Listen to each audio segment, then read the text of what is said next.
Hello friends, कैसे हो आप। मेरी चैनल एच.एन.एस किचन में आपका स्वागत है। आषाढ़ी बीज के शुभ पर्व को गुजरात के कई सारे घरों में मीठे चावल बनाकर इसे मनाया जाता है। तो चलो आज हम भी इस आषाढ़ी बीज के शुभ पावन पर्व पे मीठे चावल बनाते हैं। ये मीठे चावल बनाने के लिए सबसे पहले आधा कप चावल ले लेंगे।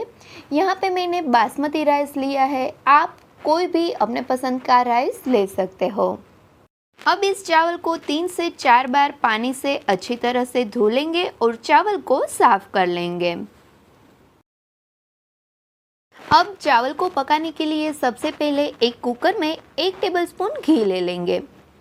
घी गर्म हो जाए तब इसमें आधा चम्मच साबुत जीरा, 5 से 6 ब्लैक पेपर और छोटा सा टुकड़ा दालचीनी ऐड कर देंगे और इसे आधे मिनट के लिए कुक करेंगे।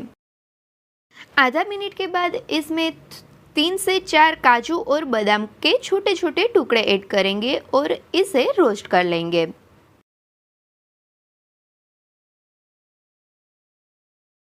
काजू का कलर चेंज होने लगे तभी इसमें 8 से 10 किशमिश ऐड करेंगे और इसे आधा मिनट के लिए रोस्ट करेंगे।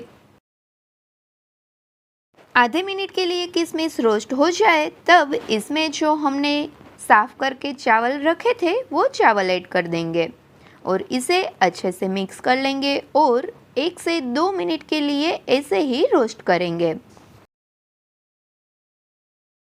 2 मिनट तक चावल रोस्ट हो जाए तब इसमें 1 कप पानी ऐड करेंगे।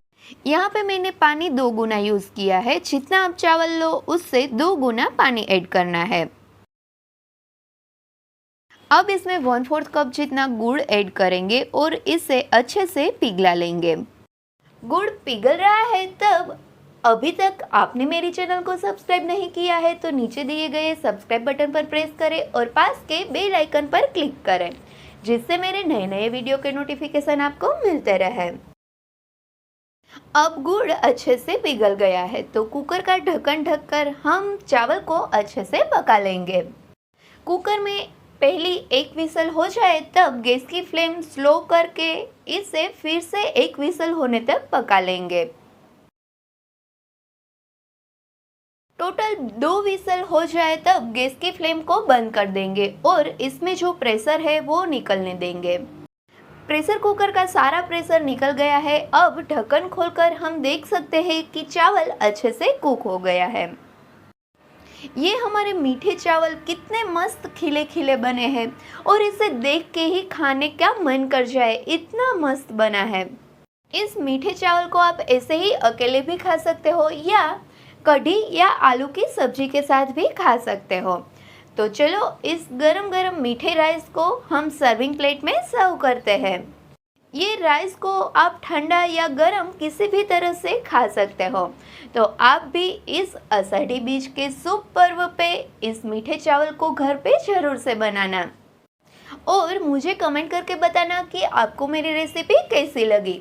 अगर रेसिपी पसंद आए तो वीडियो को लाइक करना और फ्रेंड्स के साथ शेयर भी करना और हाँ, मेरी चैनल को सब्सक्राइब करना मत भूलना। Thank you, see you soon.